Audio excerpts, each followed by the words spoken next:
Yes. Yes. Pat's crying. And I was like, I don't really have any empathy for her right now because of everything she has done.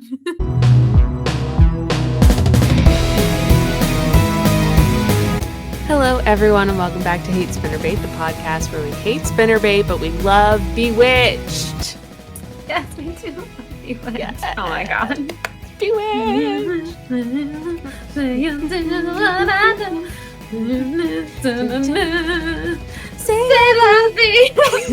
only really know that part. I kind of know most of the chorus, but not really. Yeah, not really. Not That's anymore. what I'm learning. I'm sure if I looked up the lyrics, I'd be like, oh yeah, and it would come to me. But at the top of my head, if we were doing blind karaoke right now, would have failed that. Yeah. I'm Michael Ann. With me, as always, is Bethany, and we just watched the fucking craziest movie I've ever seen in my life. What was that? Truly a wild ride from start to finish. And may I just say, and this is no shade to Dcoms, because obviously we're two girly pops who love a Dcom. But if this movie wasn't a Dcom, well, I'm going to say that I think it is one of the better Dcoms, which is saying something because it hits what we just watched. But if this movie wasn't a Dcom, like the concept of the movie is actually very good, I think. Like if this was made like with a real budget and some like good actors and like we changed a couple bits and bobs about it, like I think the idea of the film is not bad. Like I think a true like good psychological horror movie could have been made out of this, but unfortunately we got a Dcom. Well, unfortunately we got a Dcom, I should say. I think a psychological horror is what we got. Is what it is. Like this is honestly very horrific. I really think I was thinking about this as I was watching it, and I was like, I truly think as millennials, like I think this is why I'm so opposed to all my stupid apps having AI now, is like we grew up watching things like Terminator and things like Smart House, and like y'all are gonna be like, oh, Smart House, whatever. But like we watched this movie at a pivotal time in our lives, okay? And that stuff sticks with you. So like I think my like general distaste for AI really was formulated watching this movie. Yeah. This fucking movie. Do you have any background on it? Like who made it, etc., etc.? So I think the one guy who I said I saw that clip of who wrote like some of the most iconic Dcoms, I think he may have had a hand in this one. But let me double check. Who I love that Katie Seagal is in this movie. Like fantastic. Also, this dad, Kevin Kilner, I looked him up because I was like, why do I know this dad? And it's not just from this movie. And this man is like he's like the go-to dad role. Like he's like plays a dad in a lot of things. He was in A Cinderella Story, and such other roles. But anyways, I was like, that's why that. Oh, okay, wait, no, I forgot the coolest thing about this movie, y'all, which is who it is directed by. And that is none other than Reading Rainbow. Fucking LeVar Burton directed this film, everybody. Wow. Iconic. Your favorite. That's why it's so crazy and so good. That's why it's so absolutely batshit crazy. I totally forgot because I was like, I have to mention that LeVar Burton directed this film, and yet I almost forgot.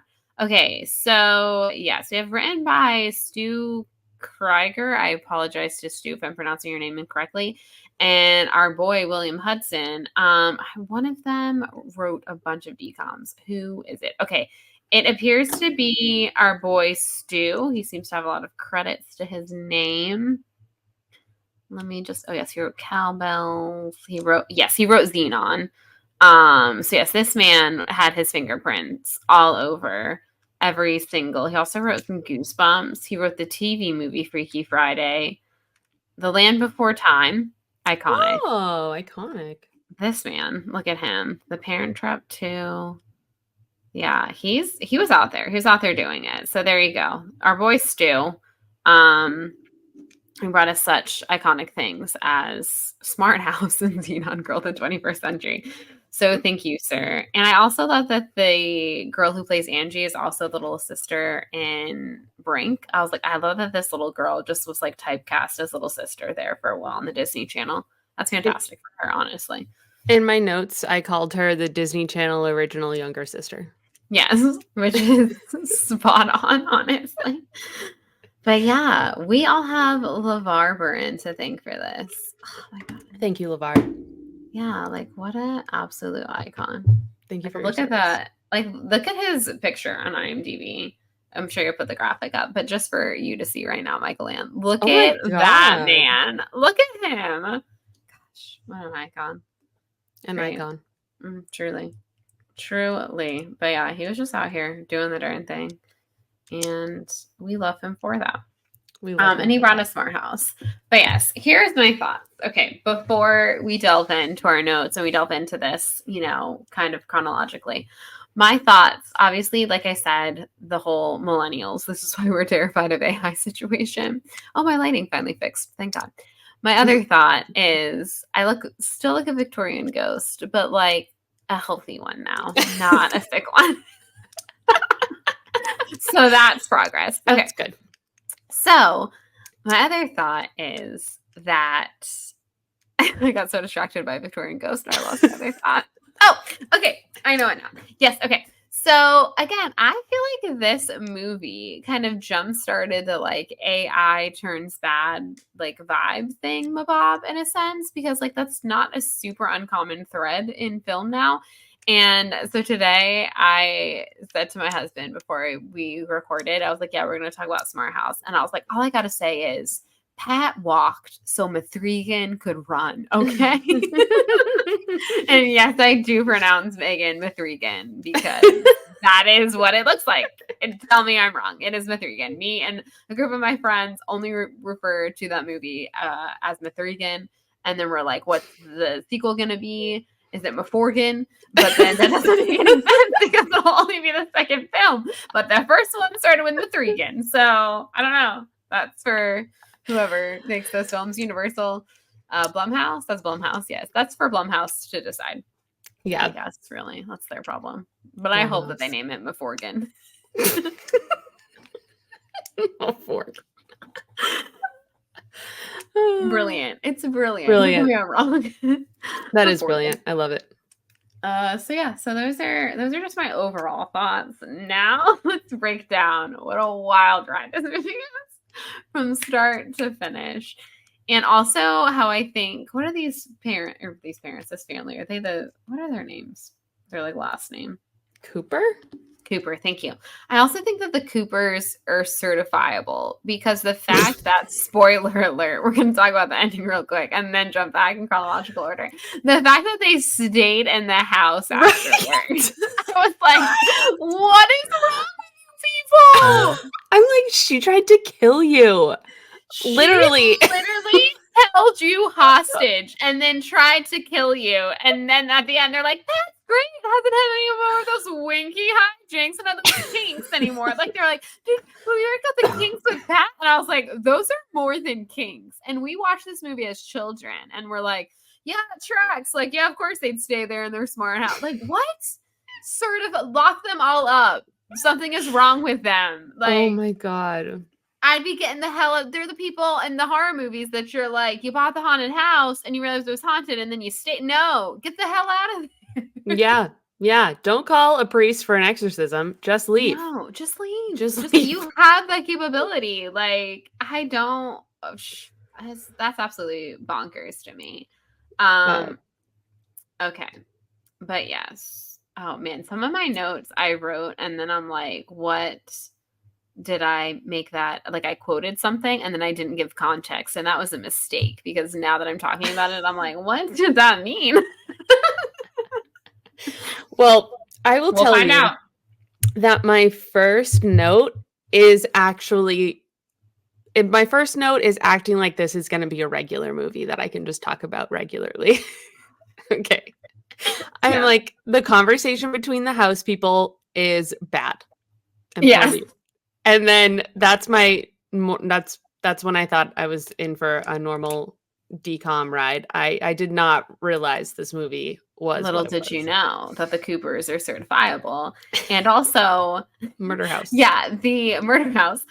Also, the fact that, yeah, like, so Sarah, who's the main person, her little guy, who I can't remember his name right now, who's like her little helper, it's the most like they're giving Her little helper. Like he's an like, elf. what is his purpose? Like, he's like a little evil sidekick. Like, you at the beginning of the movie, you're kind of like, are they evil? Like, Sarah's portrayed like she's supposed to be nice, like a good guy, and then obviously we find out, I guess she is. I mean, she's kind of a little bit guilty by association because she created the murder house, but theoretically she's a good person who we're rooting for. But the sidekick guy gives off like they're like cartoon villains a little bit. I'm like, why is he like that? Like he's like the like bumbling sidekick, and I'm just like, oh, that's a choice. Like, if you were actually to make a house like this, you would have to be a genius. And this man's like, oh, yes, the little freaking claw, the newspaper claw, definitely is giving like Doc Ock vibes. And I was like, okay, Spider-Man. So, but terrible CGI. The CGI in this movie Yes. is so quality. It's not even funny. Yes. One of my questions I had while watching this movie was like, what are their walls made out of? Are they Yes. giant screens that would hurt your eyes? Yes. Is it a Yeah. projector? Right. And then the fact that like it can give you like when they like do the beach and they can like feel the wind in there and all of that. And I was like, but that's, and like you can smell it. And I was like, but seriously, how would that work? And then this is the thing that baffles me the most about this entire situation is, so if Pat is controlling the kitchen and the menu and is like, oh, I've whipped up and I figured things out about you.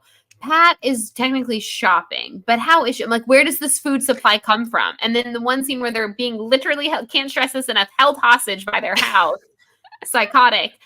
She's like, they have a supply for a month. And I was like, so who gets those groceries? Who spends that money? How does it get delivered? Like, I'm like, the adult in me, How like, is as it a kid, stored? you're just like, so cool. But now, as a full functioning person with a, developed frontal lobe, I'm like, this math ain't mathin'. How is this all working? Because sure, you win this house in a contest, Ben, you little psycho who keeps signing up for it. Little did you know.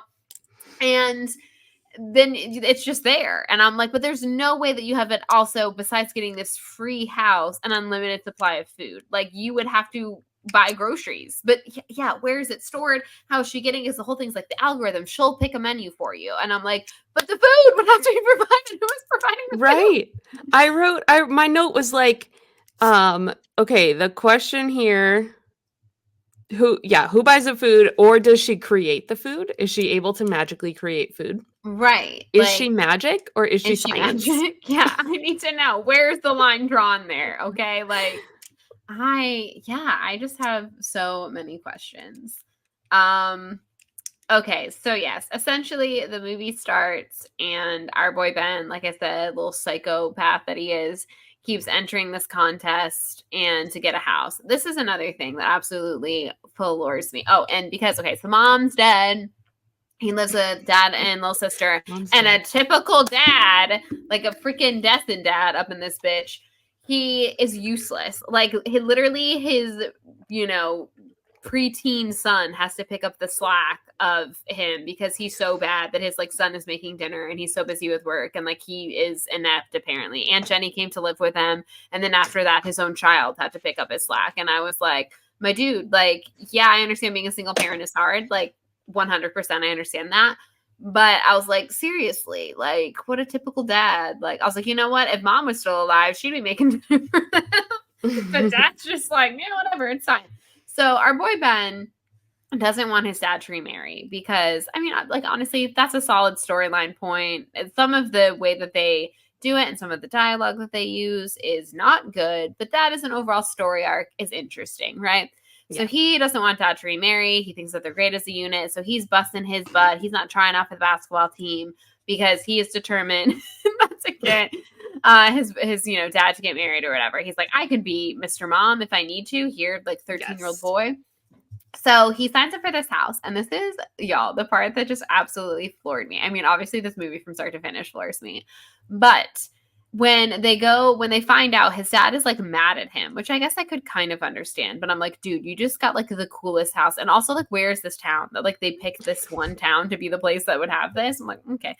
So I'm like, where is this, first of all? And that you like would pick no one has ever lived in a house like this, and you would just pick a contest winner to live in it. And I was like, no, I think you would sell it for lots and lots of money. But maybe they're like, we will work out the kinks, aka the murder, on the poor folk. And then when we work that out, then we can sell it to the rich folk, right? Maybe that was the plan.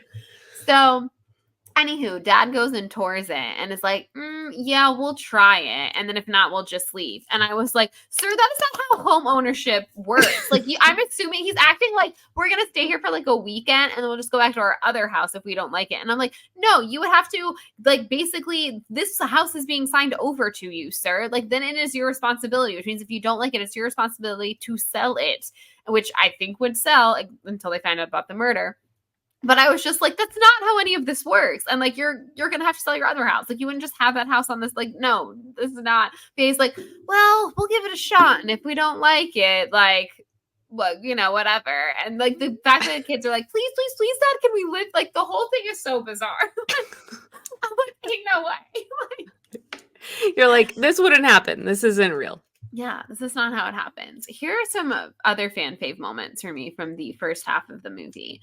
Which is, again, because, like, DComs don't know how to, like, drop exposition without it being hella clunky. We need to establish that, like, mom's dad, mom's dad, mom is dead, mom's Connor. Ooh, we're slap happy. So it's like, you know, how could you not be slap happy when discussing this movie? Seriously. But so they need to establish that mom's a goner, right?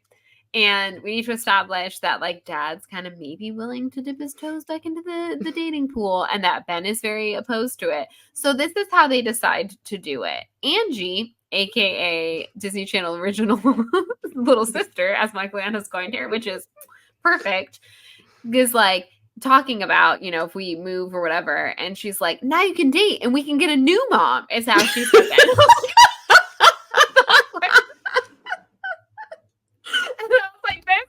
Favorite line in any movie ever. And it's the clunkiest exposition. They're like, how do we establish all of those things in this scene? They're like, I got it. This is the writing room. Okay. They're like, I've got it.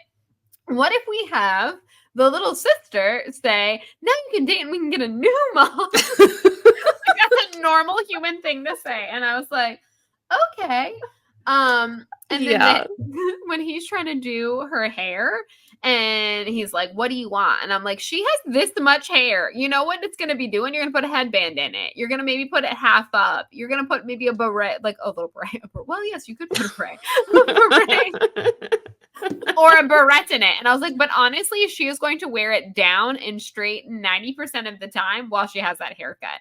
So the fact that, I think that's what the room for improvement is she's like, it's going to look bad as it always does. And I'm like, you have no hair. All you have to do is run a brush through it. Like, no one can, you could do that, girlfriend. Like, you don't need someone. Again, we're trying to be like, they don't have a mom. They need a mother figure to do her hair. And I was like, this is not the actress with the haircut to prove that point, Disney, because her hair is it's perfect at the start of the scene. And he's like, how about some pigtails? And then that's when I think she was like, oh, there's room for improvement. And I was like, yeah, because your hair is not pigtail hair, girlfriend. Little girly pop. Yes, this scene fucking got to me because they were like, Dad's like, oh, I'm sorry, I'm a boy. I don't know how to use a comb. What do you mean? Mom's been dead for 4 years. Right. That's most of this kid's life. Yes.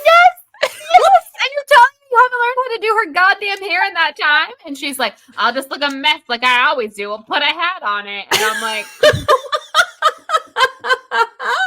She's like, what else is new? You made me look like shit, Dad. Fuck you. I'm a walking embarrassment, and it's your fault, Dad. Going hard. But yeah, I was like, this scene irks me on so many levels. One, it's the like bumbling idiot dad who's like, I can't part my daughter's hair. And I'm like, it's been 4 years, sir, since she's passed. And then, and then the fact that this girl has no hair, and they're like, pigtails? And they try to do a pigtail, and I'm like, yeah, it's going to look bad because she has no hair. They did pigtails later in the movie, though.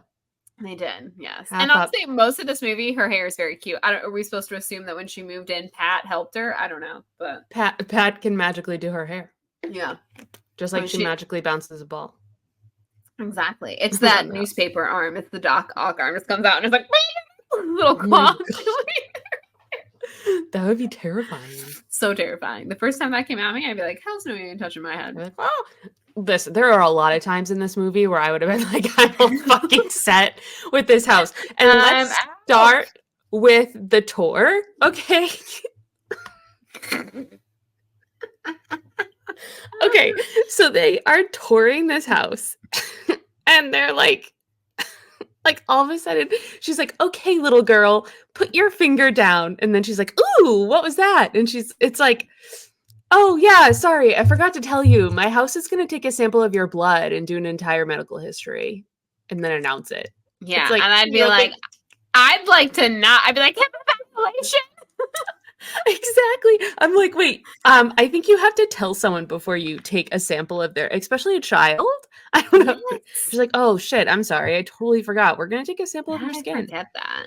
She's going to know. I'm like, everything about this is like an invasion of privacy. It's definitely against the law. Like, it's wild, creepy. Honestly. It's so creepy. I dropped my pen.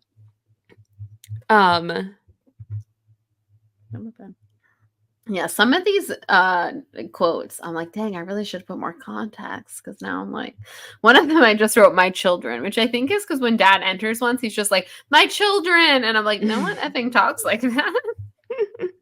I do. I say that to my dogs. I'm like, my children. All right, well, Dad Cooper, I can't think of his name, Nick Cooper and Michael Landon, my children. My children. Here we are.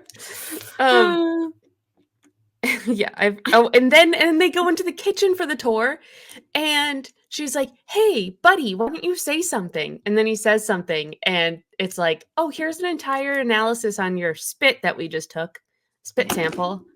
Like, how many bodily fluid samples are you taking from these kids? Yes. Without telling them. And no one thought that this was bad. Yeah, that's a wild concept to me. It's like, imagine no problem. If you like met Nick and you were like, yeah, take him back to your place, baby. And you like get back to his house and all of a sudden like the house starts talking to you. And he has to be like, oh yeah, no, sorry, this is my living house. It's going to watch us, but don't worry about it.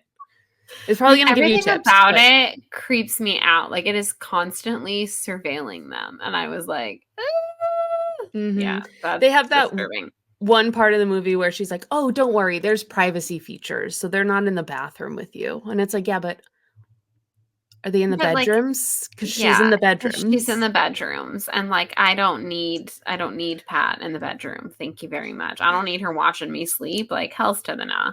No. Getting dressed. I'd be like, I'm just doing everything in the bathroom. I know. I live in the shower. Thank you. Yeah, I live in the shower. Which I guess explains the scene later on when he's like in the bathtub or whatever to like message her because she can't follow him in the bathroom. Which when I was watching the movie, I like briefly forgot. And I was like, why the F is this kid just in the bathtub on his laptop? Like, what's that going to do? And I was like, oh, it was established earlier. She's not allowed. Okay, that's all tracking. But I'm like, why is he like preparing for a storm? Like, what is he doing in the bathtub? Which is appropriate because one did come in a sense. Also, how was he able to do that messaging without Pat knowing? Yeah, because I was like, I call fake news on that. She even shuts off Dad's cell phone at one point. Yes, which is not attached to the house. And I was like, again, there are so many signs. The tour was your first sign. Don't buy the house. Don't buy the murder house. Then literally he's like, all right, I want to contact Sarah. And she's like, no. And like doesn't even let him use his own phone. The second house doesn't let me use my own GD phone. I'm getting the hell out of Dodge. I'm like, that's a little sus, but okay. But all of them are just like, that has to be stopped, but what are we going to do? And it's like, get out of there. That's acting strangely, but we're just going to keep going third day. We're just going to keep going. I also wrote a note that just says, Dad is a horn dog, which is accurate. This man is such a horn dog. I was like, we get it, sir. You Yes. haven't been with a woman in a while, but like, could you calm down a little bit? And especially for a kids movie, I was just like, this man is disturbing. This movie is for children. I wrote, Dad is being horny on Maine. Like, that guy is literally like frothing at the mouth for Sarah. He's like, yeah.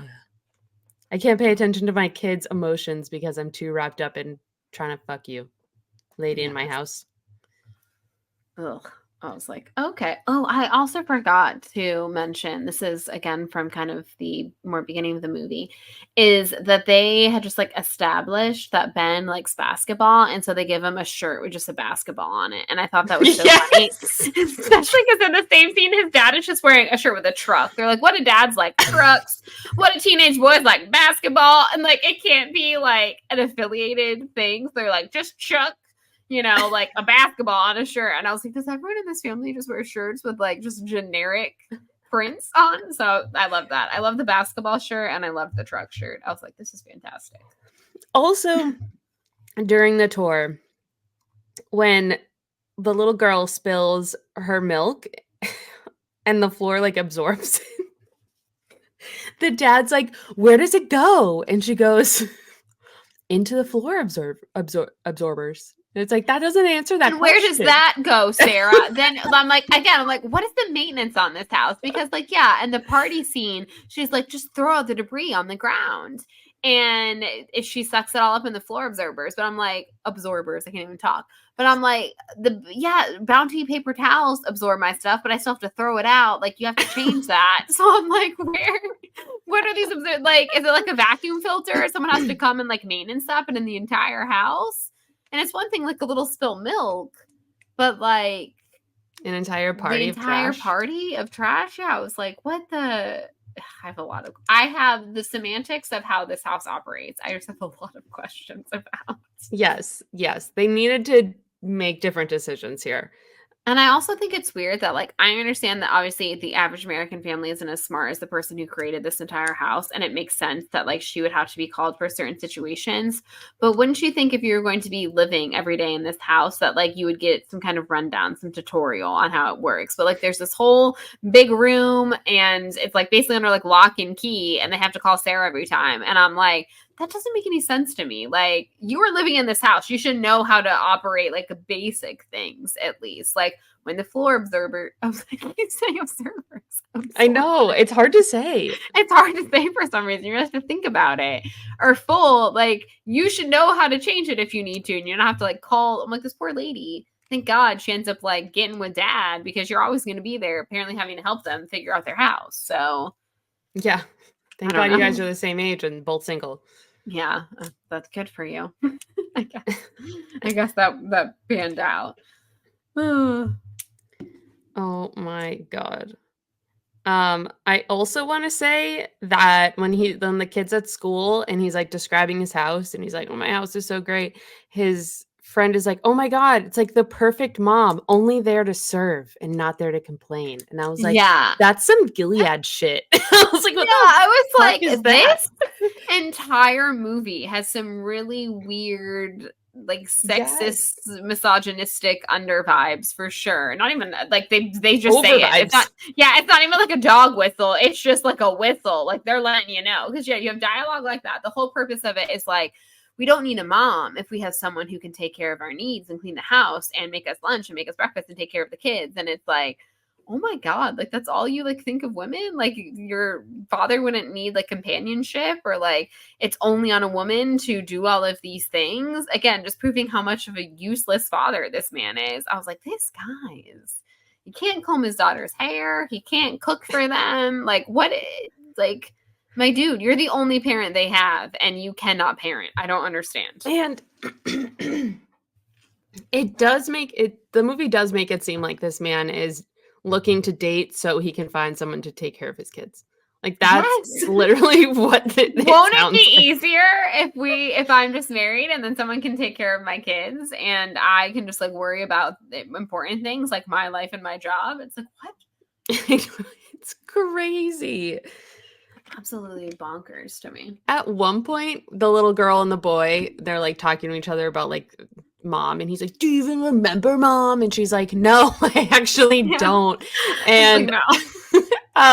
he like yells at her. He's like, you're so ignorant. And for some reason that just killed me. I'm like, ignorant is such a interesting word to have used. You're like, not the word I would have gone with. More like she was probably like 4 when it happened, and you don't retain a lot of memories from the first 3 years of your life. So no, she really probably doesn't remember, Mom. But all right. Yeah. I was like, okay. Like Ben is seriously like so, and I get it. Like I said, there's a crumb of a good idea in this movie. Like there really is. Like it's a grieving family and like how you could, something like this could happen. And again, like psychological thriller of it all in a sense. But yeah, he is just like so hell bent on not having his mother replaced, which again, I understand is like a thing that kids really would, feel. It's an emotion people really would feel. But yeah, like there's so much like melodrama though, because again, it's a Dcom and the acting is like not the best. Yeah, like when he's like calling his sister ignorant, or the scene where the dad is talking to her and he's like, you're not the only one who lost someone, and like just all of it is just like, and again, like it's the intentions of the scene are good. It just the way it is actually executed. No shade to you, LeVar Burton. You're an icon. But yeah, you're an icon. But just yeah, like some of the way things are executed, you're like, oh yeah, this could be. I enjoyed what are some other choice dialogue? So yeah, so once they're living in the house and it's like the good times for a little bit, and then Ben's getting kind of worried that like dad is being an absolute horn dog over Sarah and seems to be liking her. So he's like, oh man, I gotta feed Pat, which again is another like weird misogynistic thing. Like what's the perfect, mom is like a 1950s housewife. So he feeds her all this like 1950s like, sitcoms and stuff like that. And that's where Pat like starting to turn, her algorithm starts kind of getting jacked up, and she's like, mother knows best and all of that stuff. So, which honestly though, Pat's look when she like takes on a human form in the later film is kind of iconic. I was honestly, that look is a slay though. So I'm going to give her that. But one of Nick's concerns is that like Ben is basically having to parent because can't stress enough, Nick is useless as a parent. So he's like, I just wish you could have some more fun. And so Pat's like, okay, like let's let them have fun. And she decides basically to like throw a house party. And this is my favorite thing, which Mike was watching this with me, and well, sort of watching it. He was tuning out and then tuning it in occasionally and making side comments. But when all the boys get together and it's playing, I believe the Music Party channel is what it's called. That was like fantastic. 10 and 10 no notes. I'm not even sure it is. It's like some D grade boy band comes on. Was it BB Mac? Is that who it is in the little video? I can't remember now. I think so. I should have written it down, but I think it might be BB Mac. And it comes on, they're like, oh yeah. And all the 3 teenage boys start doing synchronized choreography to it. And I was like, never, ever would this happen. Like a bunch of preteen boys or teenage boys getting together and be like, yeah, BB Mac's my jam, and start doing synchronized choreography with it. I was like, oh no. And then teenage girls would, but not teenage boys. And then they finish it and they like did the whole thing and they're like, hell yeah, dude, now we're ready for a party. Now we're ready. It's like, now we're okay. We got the adrenaline pumping. Now we're ready to go, baby. And I was like, oh, that's just doing like a little, I was like, they know it. They know. I was like, they practice this a lot, I think, because they were ready with that choreography. And I was like, okay. I mean, I respect. I wish more teenage boys would have done that, because when I was a teenage girl, I would have really appreciated it. Yes. And this is another one of my favorite lines. So obviously the most iconic line is, now you can date and we can get a new mom, from Angie earlier in the film. But one of the other favorite lines is during the party, and maybe also one of the most disturbing lines, is when Ben says, snack attack, show me the honey. And I was like, please do not show him the honey. And I was like, he's like, snack attack, show me the honey. And I was like, yeah, please don't. Like, no.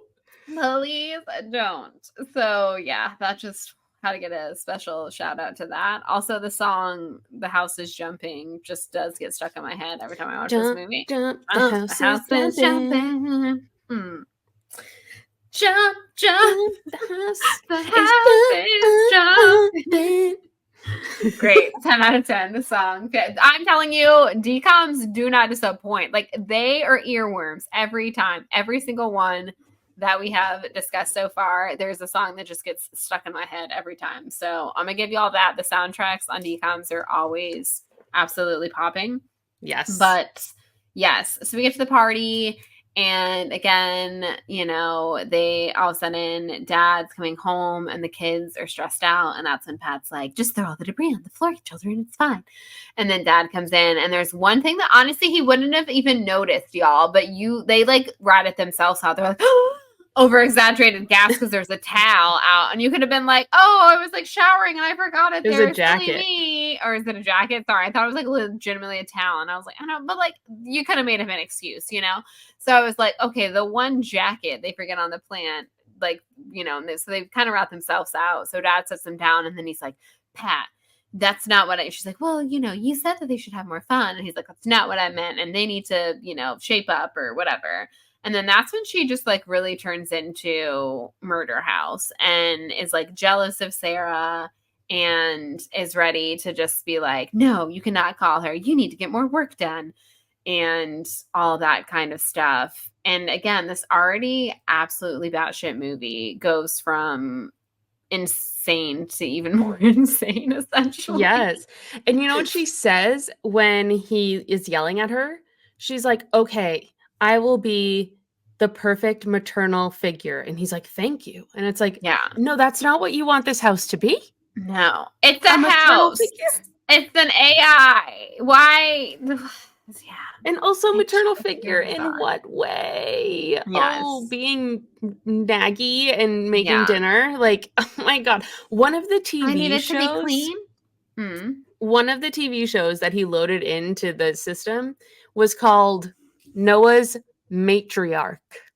And the arc was capitalized.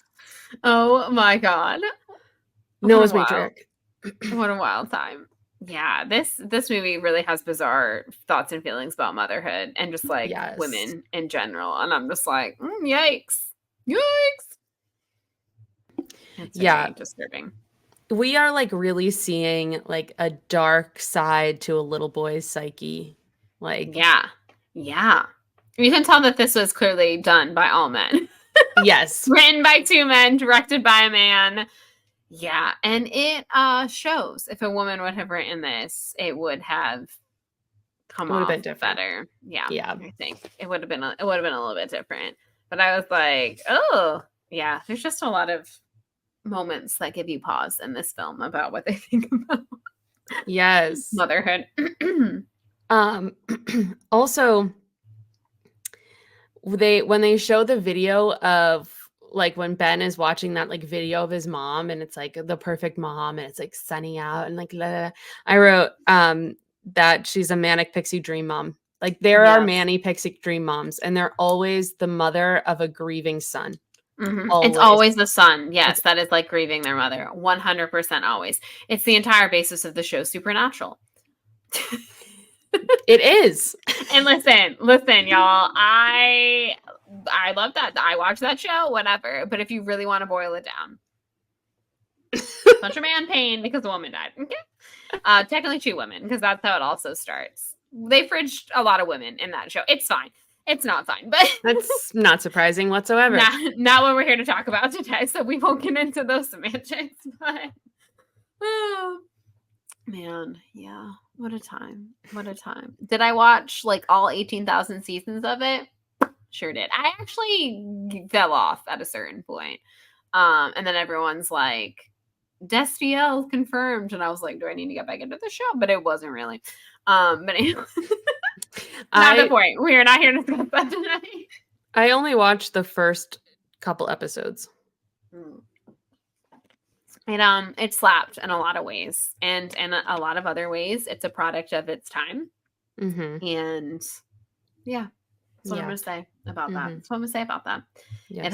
It has some problems if you really if you look too closely at it, much like this film, much like Noah's Matriarch. Yes. I did. It's funny that you're saying that, like the manic pixie dream mom, and how It makes me think of, yes, it's always like the dead mother or their dead wife or girlfriend. And you know how they always like the trope is if your dead wife or girlfriend, like for some reason you have videos of her where she's like laughing in linen and you're like, why are they always wearing white and like messing around the sheets? I'm like, don't film me. No, I look hideous. And they're like the most perfect, beautiful angel you've ever seen. And they're like, she was just a perfect angel.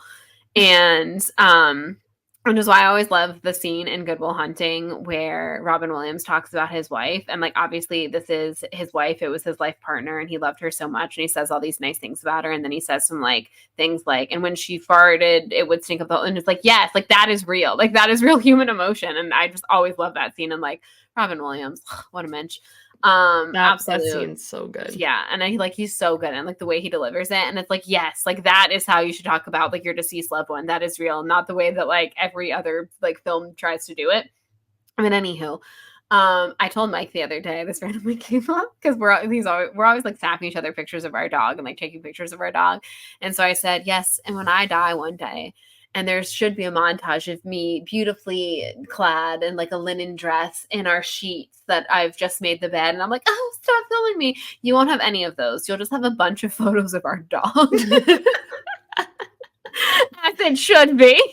Yep, 100%. And I was like, yeah, you won't have any photos to look on me lovingly and cry as you watch videos of me and think about what a perfect angel I was. You'll just be like, well, it's another photo of Luna. Oh, and some more photos of Luna.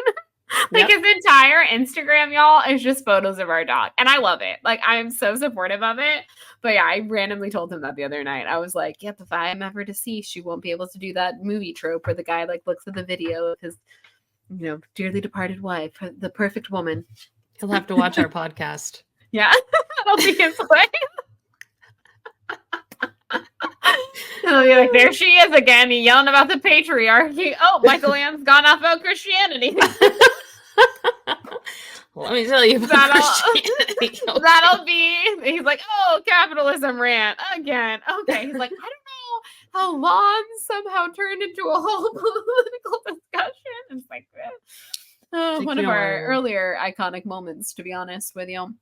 But yeah, that's what he'll get to endure when he misses me, is this podcast. Honestly, I love that would be my legacy. Yes, please watch me talk about Sarah Dessen books and Dcoms and how much the patriarchy sucked. Yes. The patriarchy was really saying a lot of things in this film. A lot of things. Why was it?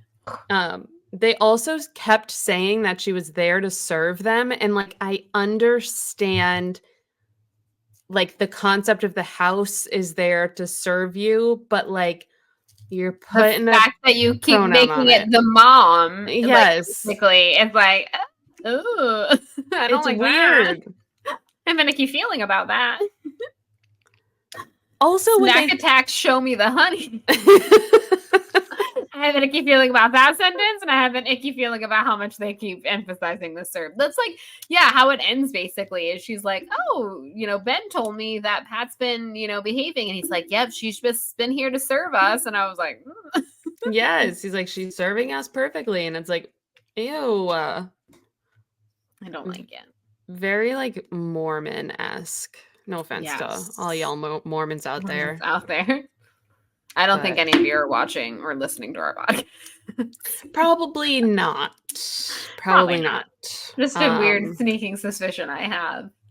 But if you are, it's never too late. You can get out. Okay. Yes. It's never too late. It's never too late.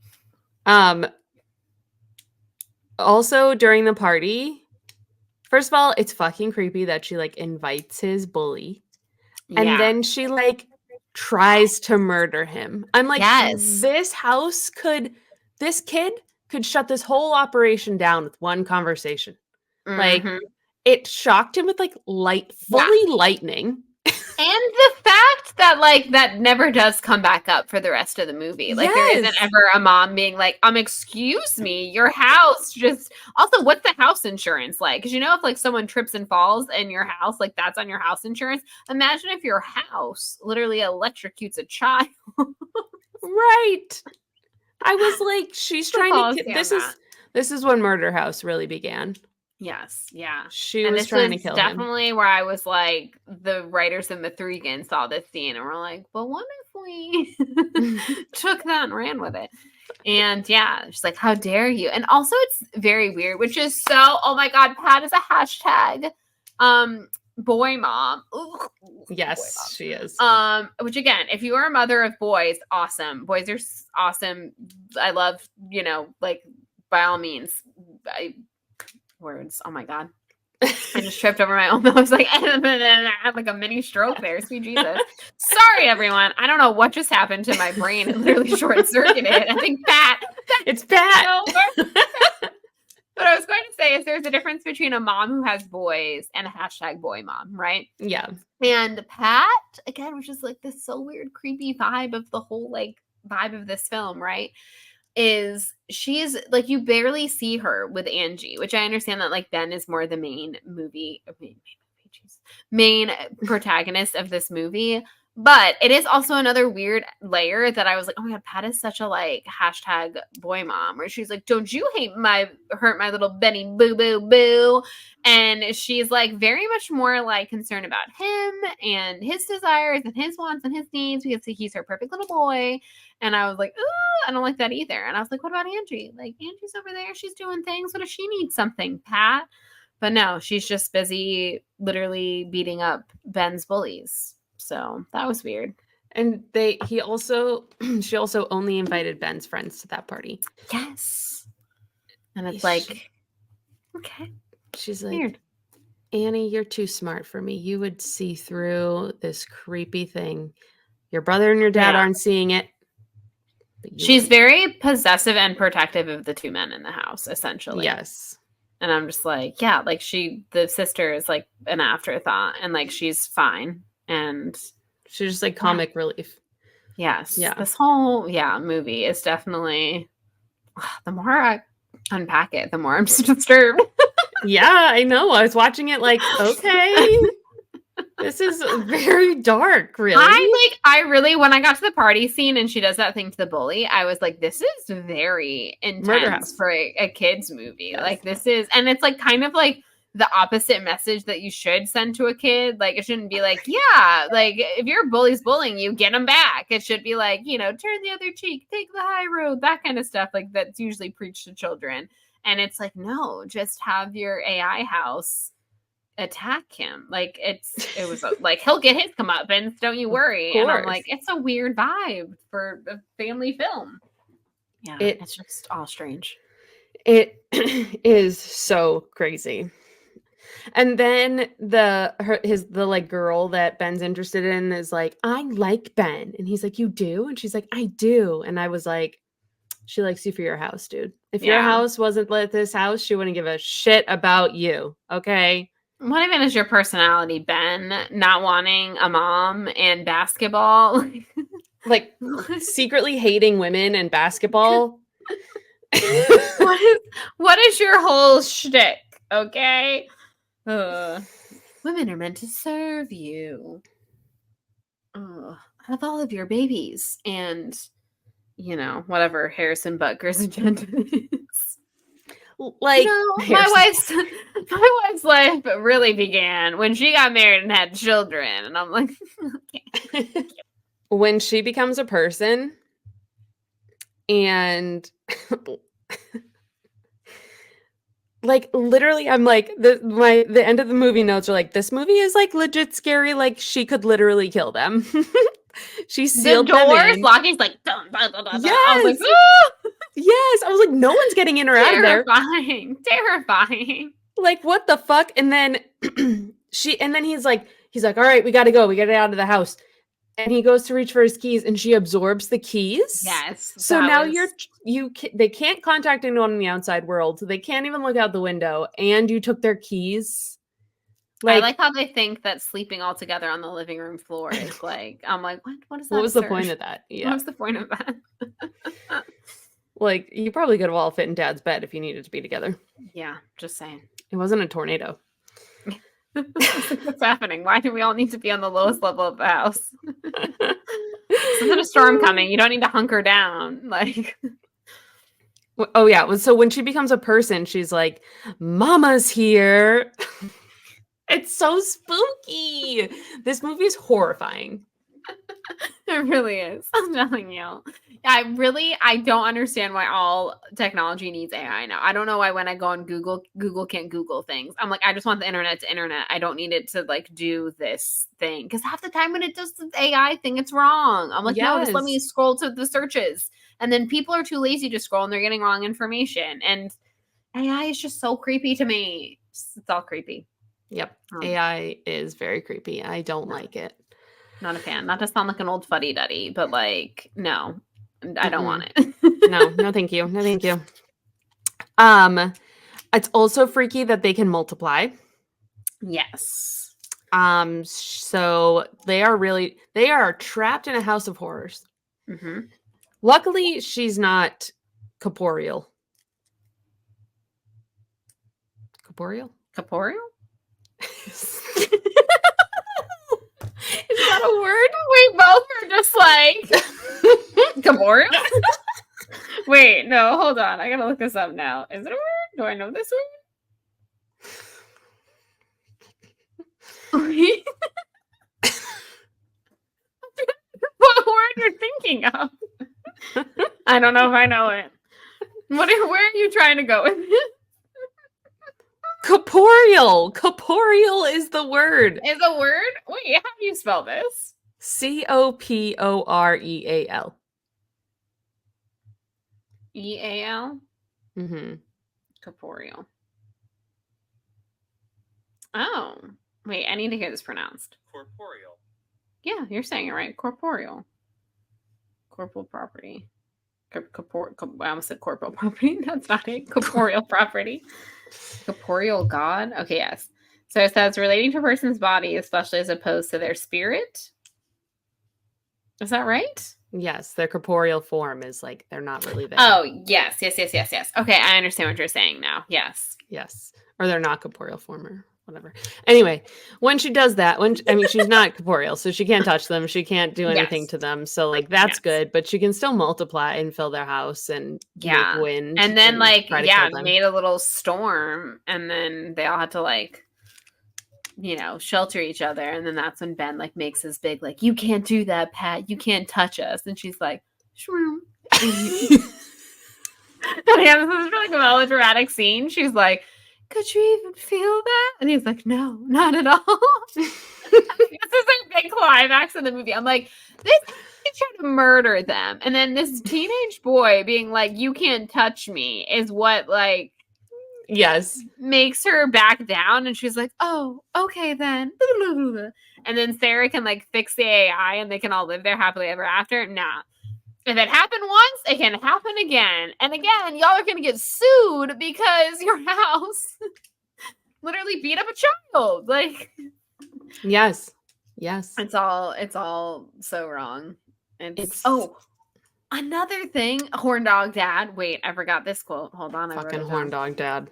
So when they're over making dinner, and this is where he like has his mom replacement lady, basically is how he sees his person he wants to date.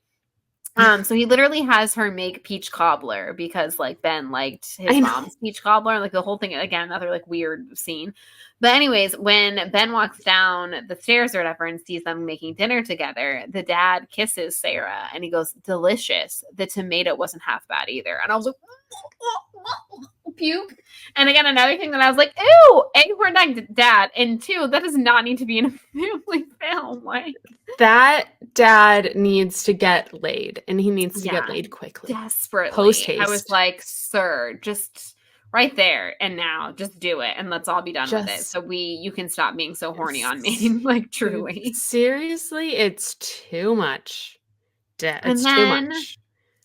So the very end, like I said, after the house literally tries to murder them, they're all good and she's serving them again. So it's fine. Whoa. Serving without interfering. That's what it was. Serving without interfering. Exactly how we like all our women. Yeah. So anyways, that's going on or whatever. And so that he makes waffles and he's like, look, again, Again, which I honestly like that Angie kind of sassed him here and was like, our little dad all grown up. And I was like, yeah, exactly. Like, oh, big baby made waffle. Listen, a trained monkey can make a waffle, my dude, okay? So you deserve no praise for that. So he's like, look at me, I made a waffle. I didn't even need any help. And so then, of course, we find out that Pat put the chocolate chips. And then literally the creepiest ending ever, after this woman, like, manifested herself into an actual person and multiplied through their house and, like, tried to murder them. Can't stress that part enough. She then is, like, there still, like, in her little, like, Katie Seagal version of herself, her 1950s housewife self, and, like, his little wink at the camera to Ben. And that's how the movie ends. And I was like, I'm so like, disturbing. What are you guys still doing there? Yeah. Why are you still there? I don't understand. Like, listen, there's a word that we like to say here at Hate Spinnerbait, and it is run. And I think that you all need to run as fast as you can. Get the hell out of Dodge. Do not live in the murder house, okay? It's Dodge. It's not good. And yeah. After that conversation with Ben, she, like, basically walks into the middle of the living room and, like, kills herself. Like, in front of their eyes.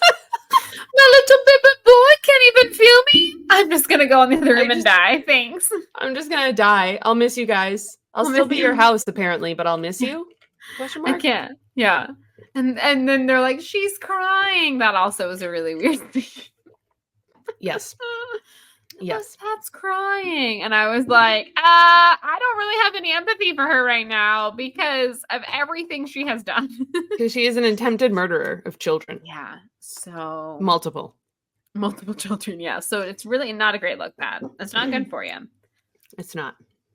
Ugh. So yes, Smart House, seeing it many years later, overall pretty misogynistic. Yes. AI is creepy. I thought that then. I still think that now. So I'm going to say that part holds up. The Bewitched song, great. Certain parts of the house, I think I could vibe with. Overall, no. I would never live there. Because again, AI creeps me out. And Katie Seagal's look as human Pat slaps, as mentioned. Dad is a horn dog. I really hope he's gotten laid now. And he just stopped. I hope so. It's been like 30 years.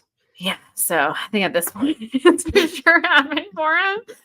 And yeah, I think that wraps up my thoughts and feelings. Mm-hmm. Do you have any wrap-up thoughts for us, Michael Ann?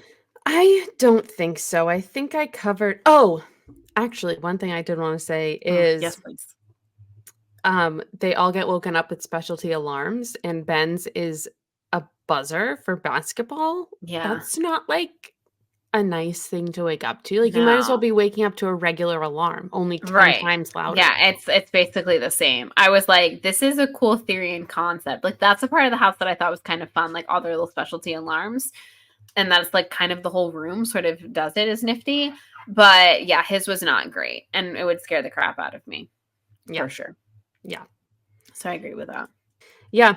That is all of those are all of my thoughts. That movie was fucking crazy. I immediately texted my friend Victoria and I was like, you just need to stop everything you're doing and watch this movie right now. Right now. So she's been texting me and it's a lot. It's a lot. It is. It's truly a lot. Please let us all know your thoughts and feelings. Do you want Snack Attack, Show Me the Honey? Do you Night can date and we can get a new mom. Yeah, let us know. Let us know your thoughts, and then let us know what Dcom we should watch next. I'm excited to also be slightly traumatized by my childhood, as I have been. Xenon was the one that held up the most for us so far. Xenon always slaps, fantastic. Cadet Kelly kind of let us down, and this movie terrified me. In a fun way. In a fun way. In a very fun way. In a very fun way. I highly recommend everyone go watch it if you haven't watched it in a while, because you're in for a real treat. You are. But in for a ride for certain. But yeah, I'm excited to see what we watch next. Let's see how it holds up. But until then, everyone, take care of yourselves and try not to let your house murder you, I guess.